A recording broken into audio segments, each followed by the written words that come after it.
We shall go quickly to the talk. This is actually a talk I prepared about 4 or 5 months ago. I've added a couple of slides. So we're going to look at kidney disease and transplantation. We are going to also look on, briefly look at how we can take care of our kidneys. All right, can you go to the... That's my brief resume. I'm a GP at Putnam Medical Center in Bedford, not in Stantonbury. And I previously worked as a cardiologist in the Heart Institute of the Caribbean in Kingston, Jamaica. And I am a great Josite, graduate of University of Jos, Nigeria. I also spend some of my time as a pastor at Divine Intervention Ministries in Bedford. Thank you. Okay, next slide. All right, so kidney transplantation. So the emphasis of Ifybella is actually prevention. And you know, we have the saying, prevention is better than cure. And the stitch in time saves 9. Yes. So the emphasis, whilst we're going to look at kidney transplantation, the emphasis should be on preventing kidney disease as much as possible. By the time you talk about kidney transplantation, it's like the house has already caught fire and you are trying to put the fire out. So the emphasis is to avoid reaching this stage. So with kidney transplantation, what happens, the person who receives the kidney is called the recipient, and the person who donates the kidney is called the donor. There are, generally speaking, 2 types of donors. You can either have a donor from a living relative, a living person, sorry, or from somebody who has died. In the UK, approximately 3,000 kidney transplants operations take place every year. And there are about 5 centers, if I remember correctly from memory, where kidney transplantation occurs. It's obviously a specialist procedure, and so there are regional centers for kidney transplantation. So when a person is accepted for kidney transplantation, they're registered with blood, they're registered on the Blood and Transplantation Register, which is an agency of one of the agencies of the NHS. And on average, people spend about 30 months on the register, 30 months on average. The wait is longer for black and ethnic minorities. Okay, can you go to the next slide, please? And why is there a wait? Because kidney transplantation is not just a case of grabbing somebody and, you know, using their kidney. There has to be a match. There are several things that make us unique as human beings, and one of that is our blood group. And the blood group is determined by what you call antigens, which are on the blood cells. And the most important is the ABO system. And if a person is incompatible, what will happen is if the kidney is placed in such a person, the person's body will attack that kidney and destroy it. So there has to be compatibility. So the 2 most important things they look at are the blood group ABO and also what you call the tissue antigens, which is the HLA system. And it's because there has to be a match. It takes a while to find a person, and that's one of the reasons for the delay. Next slide, please. Now, if a kidney is donated from a living person, the average lifespan is 12 to 20 years. And if it's a deceased person, a cadaveric kidney, it's 8 to 12 years. Generally speaking, what happens before a person goes on the transplant register, they have reached a stage. For someone to be eligible for the transplant register, they would have what is termed end-stage renal failure. End-stage renal failure. So oftentimes the kidney function deteriorates gradually. It's not always the case. When we talk of kidney failure, you have what you call acute kidney failure. The medical people call it acute renal failure. And you also have chronic renal failure. So in acute renal failure, there is usually a sudden insult which causes the kidney to fail. Usually, it's something like extreme blood loss. It could be extreme blood loss, so the kidney is starved of blood, and then the kidney fails. The cells are damaged. Other things that can cause it are medicines. Some medicines can cause it, like an overdose of certain medicine can cause acute kidney failure. And also some disease conditions. Any condition which leads to the breaking of blood cells within the blood vessel. I will try and explain this. So the blood is contained within the blood vessels in the bloodstream, yes? And for example, the red blood cells are like your Tesco bag, yeah?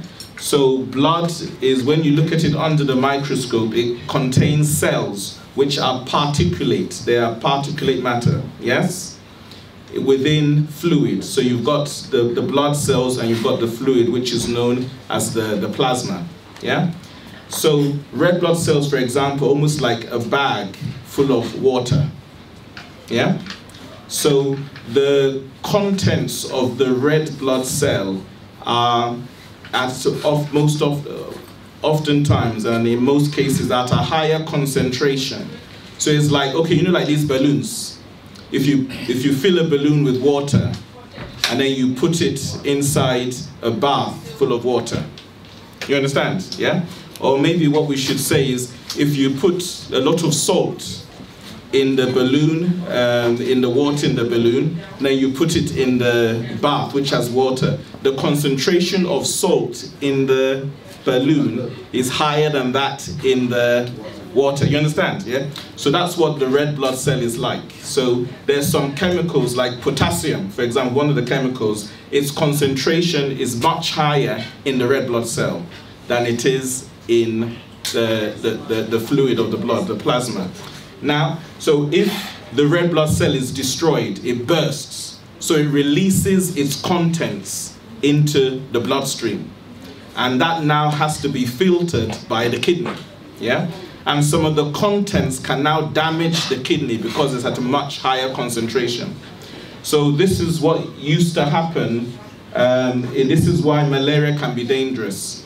When malaria, if a malaria attacks, if somebody who doesn't have immunity to malaria gets malaria, you have what the medical people call intravascular hemolysis. In other words, the blood cells are breaking within the bloodstream, and they release a lot of chemicals which clog the kidneys and can cause kidney failure. Yeah?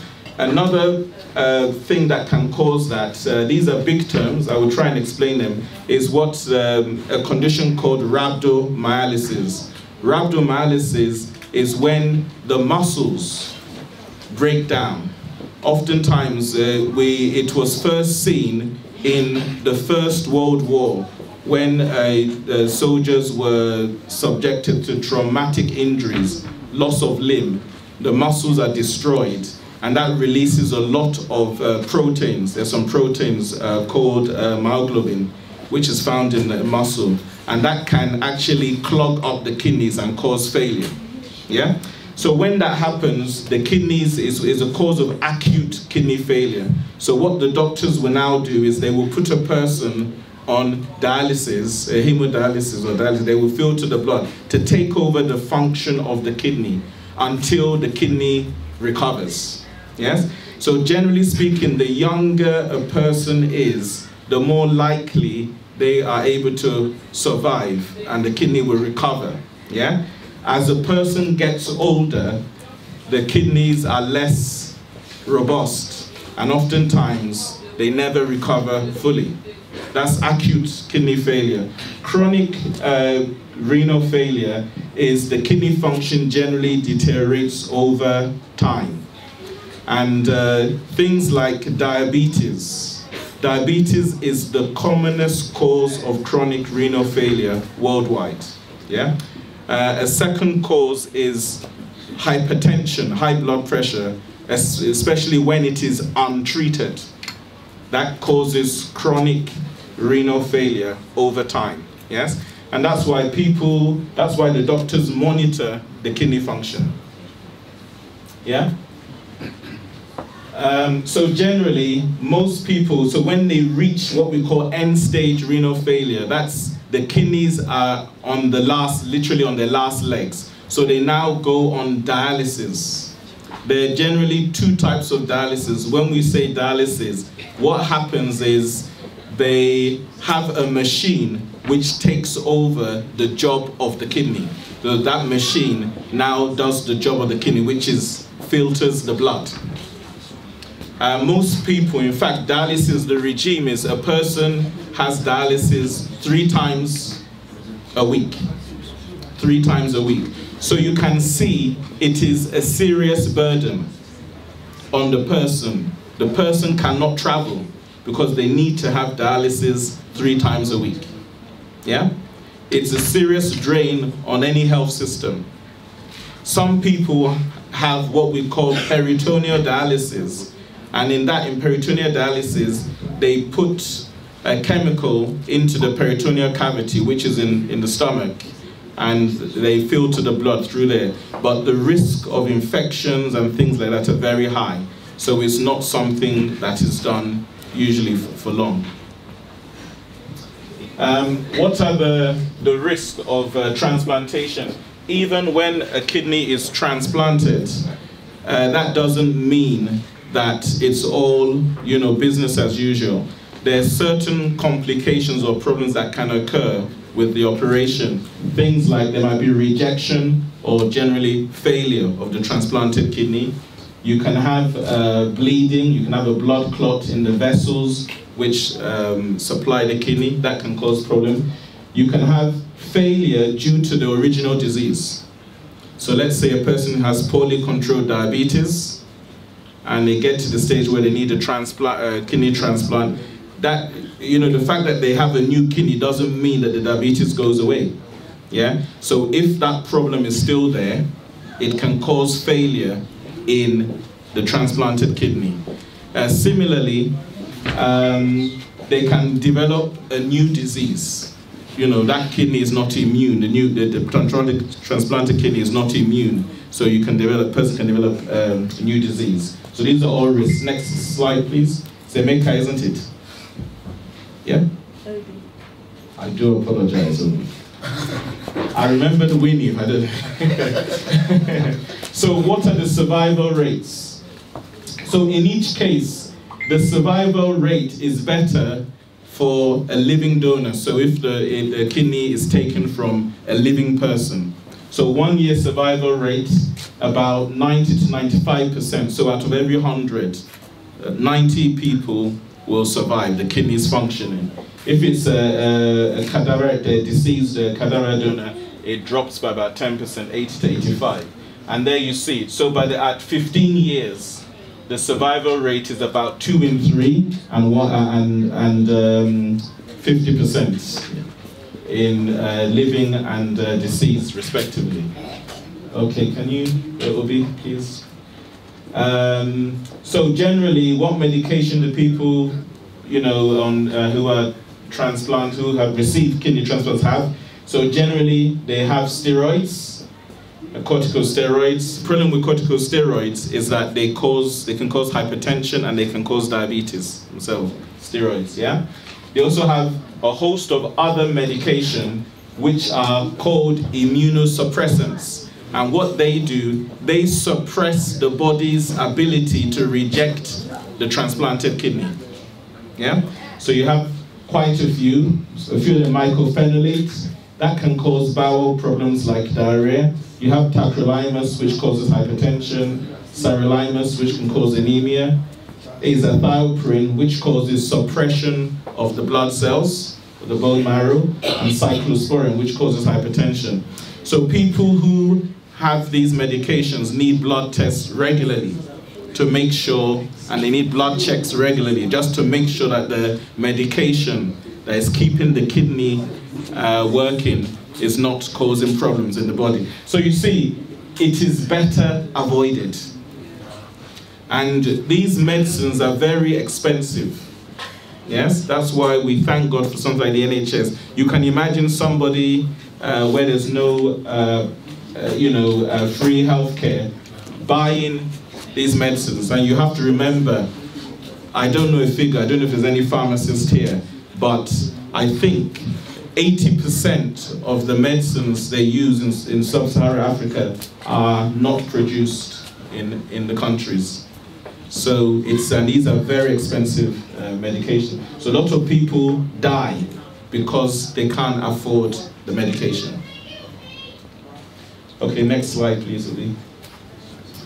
So looking after transplanted kidney, but also looking after our kidneys as a whole. That should be the emphasis, yeah?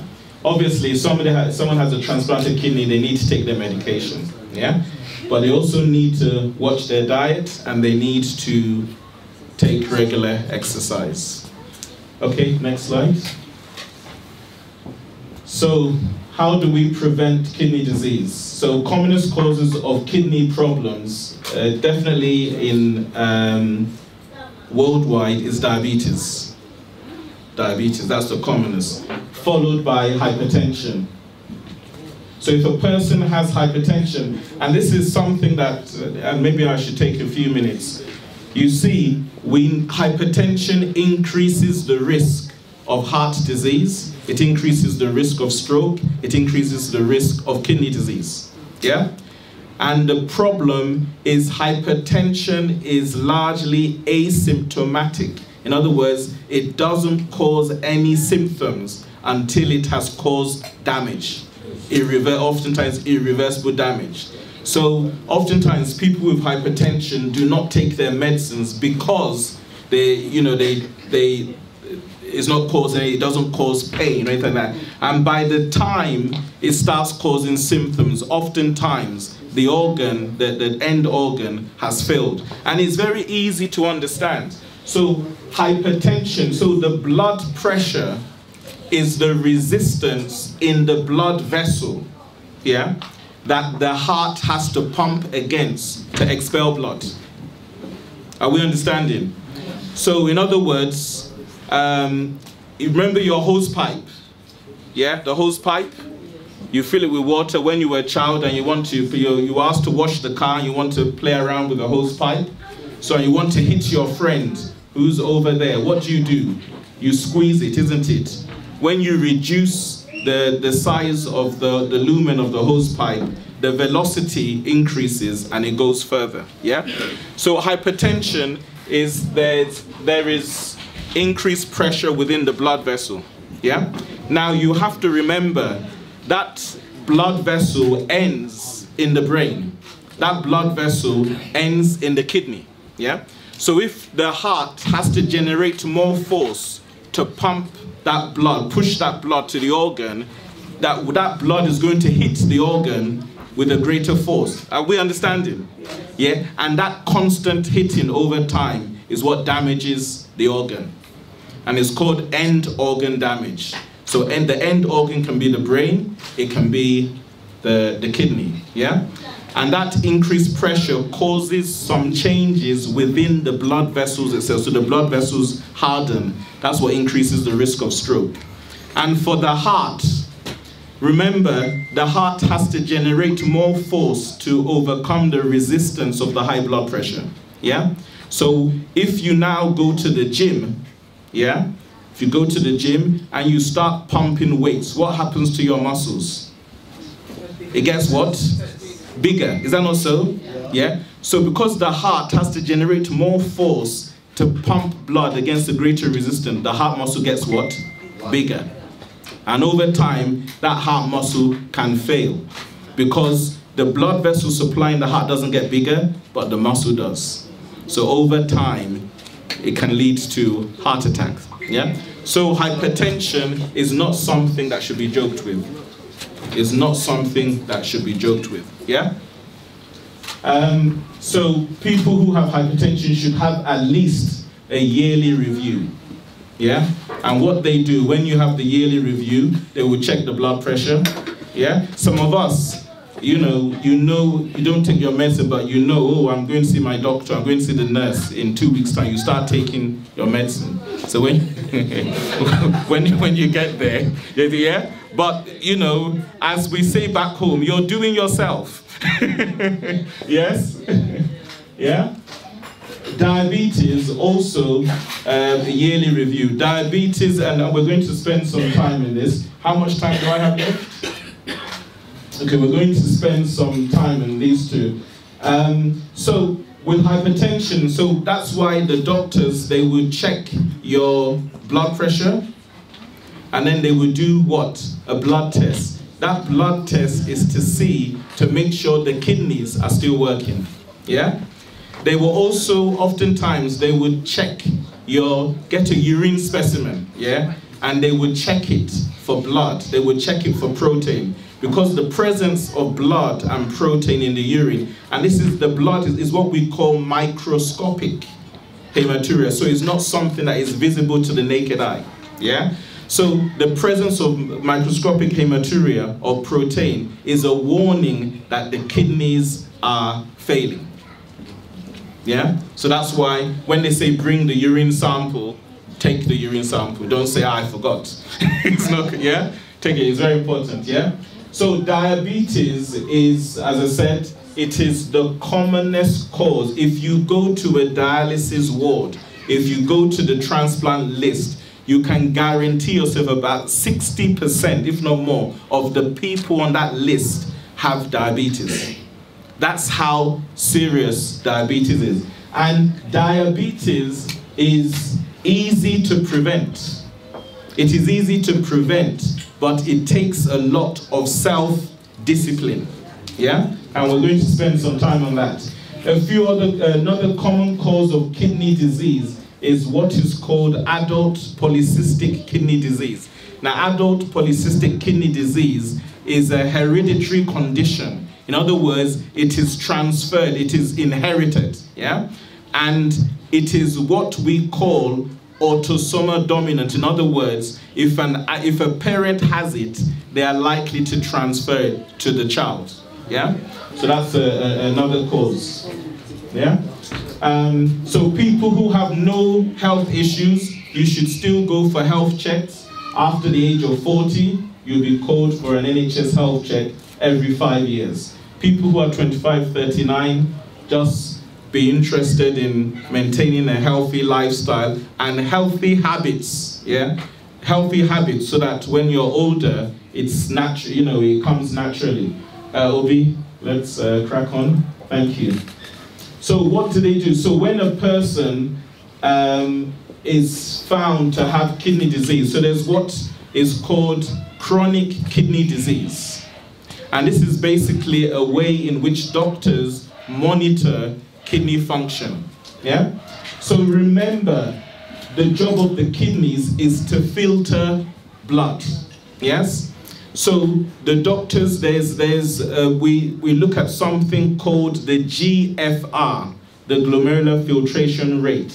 And this basically is a scoring system. Yeah? So a normal GFR is about 90 mils a minute. In other words, the blood volume is 5 liters. Yeah?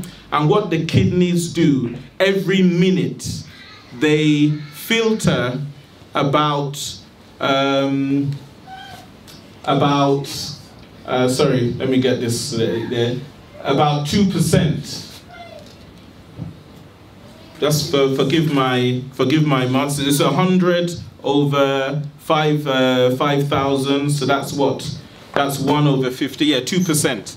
Every minute, it filters about 2% of the blood volume, yeah? So that in an hour, the kidneys have filtered 5 liters of blood, yeah? In an hour, they've filtered the whole of the blood in the human body. So when people say, you know, we came by a mistake and this thing, they don't know what they're talking about, or they know and they're just lying, yeah? That's what your kidney does every hour of a person's life, yeah? So what the doctors now do, they are able to measure how effectively the kidneys are filtering the blood, yeah? So if instead of it being 100%, so it's filtering all of the blood within that time, yeah? There's no kidney disease. But if it now drops to 90%, yeah? That is stage 1, CKD stage 1, yeah? And as the filtration capability of the kidney drops, the person is progressing further into kidney failure. So you have CKD1, yeah, so the glomerular filtration rate is 90% of normal. CKD2 is 60 to 89%. Then CKD3, it drops to 45 to 59, yeah, and it progresses, yeah? So by the time a person gets to CKD stage 5, that is, they're approaching end-stage kidney failure, yeah? So that's how the doctors, through the blood test, they monitor kidney function. Obi, let's go on. So, generally speaking, CKD1 and 2 are not chronic kidney disease, yeah? Unless there's also added evidence of damage to the kidney. So if there's protein or blood in the urine, then it is kidney disease. But otherwise, they will just monitor. But as a person, you know, the filtration rate drops. They are progressing towards end-stage kidney failure. By the time someone is getting here and there,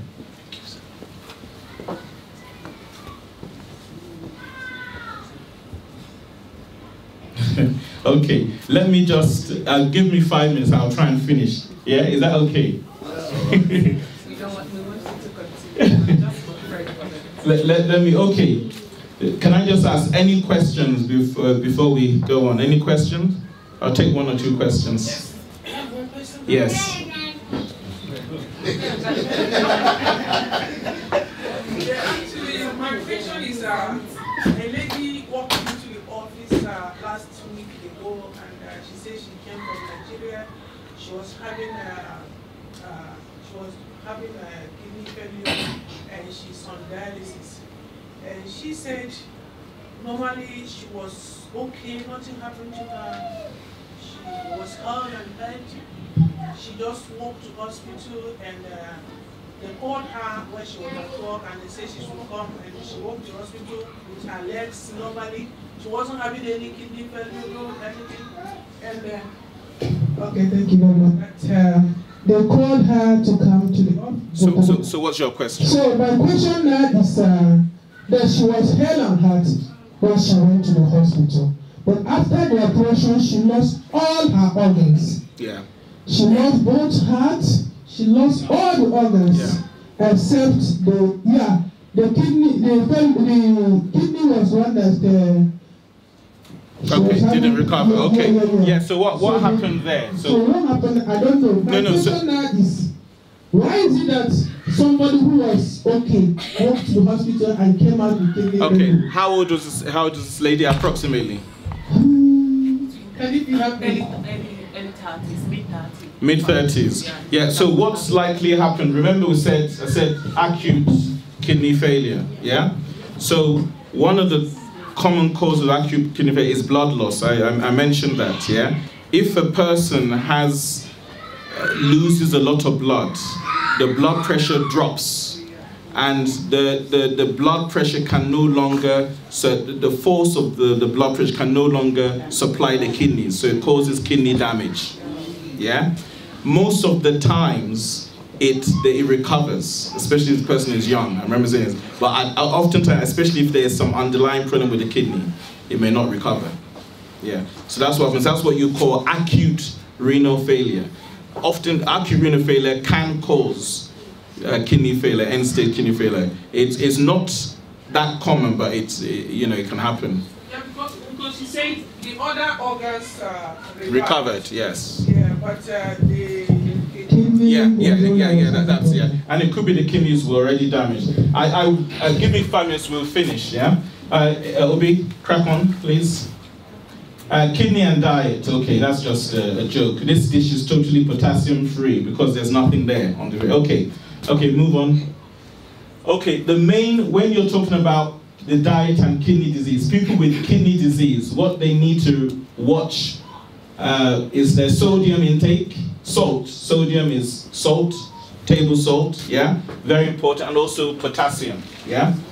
Now, daily intake in the UK of sodium is 150 to 200 millimoles, yeah? Which is about double of what we actually need, yeah? So somebody with kidney disease, they have to go through their diet and remove things or reduce intake of things which have high salt. Because once the kidney starts failing, it doesn't handle salt properly. And it not handling the salt can cause added problems like heart failure. Yeah? Another chemical, potassium. Normally the kidney gets rid of potassium without any problem. But when the kidney starts failing, it doesn't get rid of potassium. And if the potassium goes too high, it can cause the heart to stop in a heartbeat. And that is instant death. Yeah. What food contains potassium? Things like bananas, avocados, yeah, and things like that, yeah. But sorry, no, yam you should boil. You should boil yam. You should boil it, if not fried or anything. Plantain, plantain is like banana, yeah? So people with kidney disease, they shouldn't have dodo. They shouldn't fry it. They should boil it. They should boil it, yeah. Yeah. Same thing with cassava. Now anything like, even things like oranges, tomatoes, they're rich in potassium. So people with kidney disease have to be careful. Have you ever seen a tennis player? Have you watched Wimbledon? Wimbledon, yeah? What do they eat? Because it is rich in potassium. And that restores what they have lost, yeah? But for someone with kidney disease, you can't do that, yeah? Protein intake should be moderate and you should read food labels. Next slide, I'm just trying to rush. So this is we're looking at to prevent kidney disease, and I want to just spend a few time in this. Okay, so diet and kidney disease. So it is sensible that we all develop healthy eating habits, yeah? One criticism of the African diet in a whole is that our cooking is very ad hoc. We don't use measures, we don't use measures, we just cook by... No. I wouldn't say chance. I wouldn't say chance, but I wouldn't say chance. But what it is we cook, yeah? Put it like this. A family of 4 will cook for a family of 40. Yes? Yeah? Okay. So if and you find that it's a problem if somebody comes to you and say, oh, teach me how to make pounded yam for 3 people. And then it's trial and error because you might make it and you've made enough for 7. Is that not so? Yeah. Okay. Yeah. Now it's a natural thing. But we have to modify our ways. No, because somebody can drop in. You don't just cook for yourself. Anybody can drop in, isn't it? And it's okay. I'm coming. And it's because they don't drop in every day that we overeat because we don't want it to go to waste. It's because they don't drop in every day. and you look at that thing and it's looking at you, and then you say, let me bury it. Pounded yam doesn't keep well in the freezer. Okay, let's crack on, Okay, so there is this concept. There's this concept called glycemic index, yeah? Now, the glycemic index it only applies to carbohydrates, but it is the amount of sugar that is released from that food. So, generally speaking, when we eat carbohydrates, when it's broken down to sugar. Yes? Now, the glycemic index gives you an idea of how rapidly that sugar is released into the blood. Yeah? And that's the glycemic index. So, generally speaking, foods with high glycemic index, they peak rapidly. Yeah? And this is compared with eating 100 grams of sugar. Glucose, yeah? So that is how they compare it. So some foods, you eat them and they cause a rapid rise in the blood sugar, and then the body now starts dealing with it and it goes down. But others, they cause a more gradual rise, yeah? Now, generally speaking, foods with high glycemic index place a greater strain on the body, yeah? They place a greater strain on the pancreas, which produces insulin to lower the blood sugar, yeah? So generally, foods with high glycemic index should be eaten in moderation, but that's not the only thing we need to look at with glycemic, and this is the criticism of glycemic index, because it doesn't take into account the quantity, yeah? So a person might take a food with low glycemic index, but if they eat too much, you know, that will cause a problem as well, yeah? Can we just go to the next slide, please? So glycemic index only applies to carbohydrate foods, yeah? Low glycemic index foods can still be high in fats and sugar, so like chocolate. So it's not a case of I will just eat low glycemic index foods and I will be healthy, yeah? So, and that's what we said, eating large amounts of low glycemic foods will still affect blood glucose levels. So we need to watch, and this is what I'm trying to get, we need to watch our portion size. You know, we have this feeling that, oh, if I stick to eba, or I stick to cassava, I stick to pounded yam, and I avoid fish and chips, and I avoid pizza, that I'm going to be healthy. You understand? But it's wrong. It's wrong. Yeah, it is wrong, because it's still carbohydrates. Yeah, yeah. So if we don't watch our portion size, what happens? We will still put on weight. Because whatever we don't burn, the body will store as fats. Yeah? Okay, next one, please. So this is just a chart. We will just quickly, you know, this is just a glycemic index food. So it shows us snacks, starch, and things like that. So you can see pizza has glycemic index is low, yeah? But look at apple, has about the same glycemic index as pizza, yeah? But when you eat apple, you only eat one. Is that not so? No. And when you eat pizza, you eat more than one slice. Okay, let's crack on. Next one.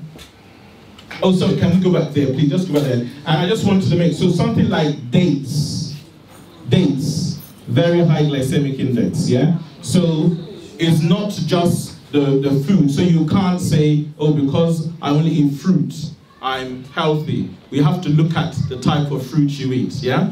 And I was talking to a couple who came to see me a few days ago, and the lady did not understand why her blood sugar, it was poorly controlled. So when I asked her about she said, oh, after I eat mainly fruit. So I asked, what type of fruit do you eat? So she said, pineapple, she said, mango, oranges, grapes, yeah?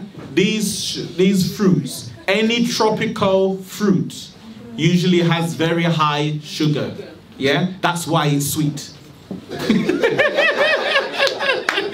yes. So we have to be careful, yeah? So when you talk about tropical fruit, the best ones to eat are things like watermelon, pawpaw, yeah? And things like that. Coconut, they're actually healthier. You have to be careful, yeah? It's not that you can't eat your mango, but not every time, yeah? Because it's loaded with sugar, grapes as well. Sorry, next one, please, sir.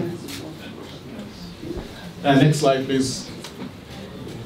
Oh no, you're going back, you're going. Sorry. Okay, so a more accurate measure of how healthy your food is the glycemic load. Now, this is better for people it's good to know the concept, but people who have diabetes are schooled in this, they know this, yeah? So the glycemic load is a better measure of how healthy your food is, because it doesn't just take into account the glycemic index, it also takes into account the portion size. Are we understanding?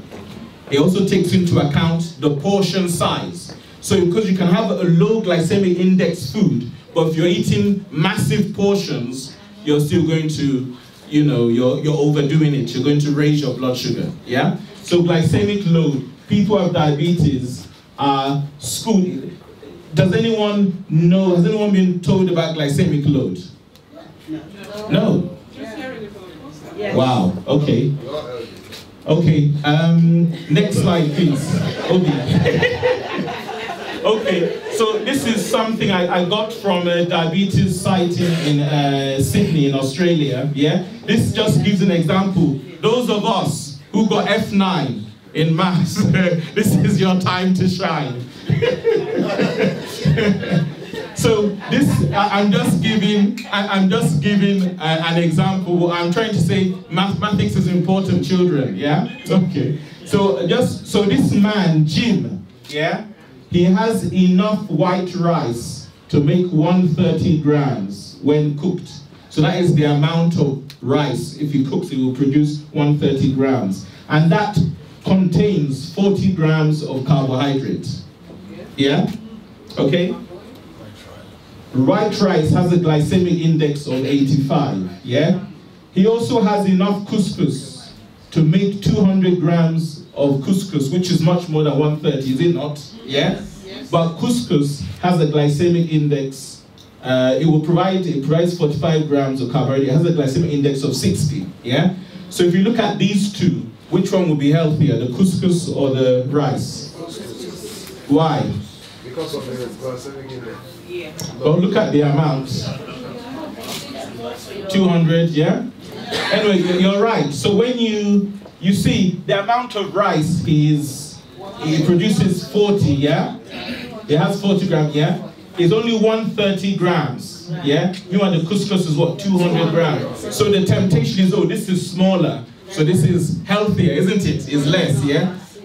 So when you now calculate the glycemic index, the glycemic load, because the glycemic index is higher and it produces 40, it will give a glycemic load of 34. Meanwhile, the couscous will give a glycemic load of what? 27. So even though it's more on the plate, it's actually healthier for him, yeah? Next slide, please, Obi. So that's why these figures are there. So this is what? Ololu. That is Ololu poundo yam. Forgive me, those of us who do not know what poundo yam is. Yes. So 100 grams of the Ololu will provide 80 grams of carbohydrate. So that figure is there so that you can calculate the glycemic load. Yeah? That figure is there so you can calculate the glycemic load. Yeah? So those numbers, we don't bother about this when we are making our food. Yeah? But it's good. I'm not saying you should become a fanatic, you read every label and this and no. But it's good to know some of these things. Yeah? Yeah? And especially if you know people with diabetes and things, you can tell them. That's why these things are there. 100 grams will give you this amount.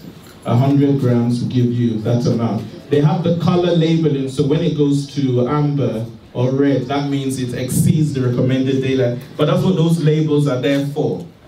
All right? Okay, next, Obi. We've almost finished.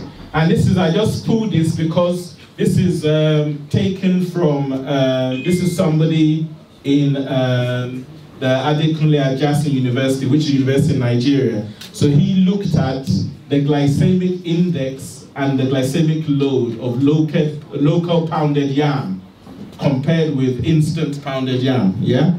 So it is a concept which is known, yeah? Glycemic index, glycemic load, and it can be applied to our foods. Next slide, please. I think we've finished, yeah? And I just did this, so this is what 100 grams of, I think this is beans, looks like, yeah? And that's 100 grams of pounded yam. You see what it looks like, yeah? So that will provide 80 grams. That is more than enough for somebody who has, yeah? But we tend to overeat. So we need to be careful. We need to discipline ourselves. Next slide, please. I've come to the end. So what is the last word? The last word, permit me. This is taken from the Bible. It says, woe to you, O land, when your king is a child and your princes feast in the morning. Blessed are you, O land, when your king is the son of nobles and your princes feast at the proper time for strength and not for drunkenness, yeah? So it's important, yeah? The aim of food is not to overeat. It's not for gluttony, but it is to nourish the body, yeah? So we need to exercise self-discipline and self-control. Don't go for that second portion of eba or rice or pizza, yeah? If you are full, just drink water, you understand? Don't go for that extra portion, yeah? Don't go for that extra donut, yeah? Because it's free. Because it's free. Don't go for it, yeah? You know, feast for strength and not for drunkenness. Okay, I finished.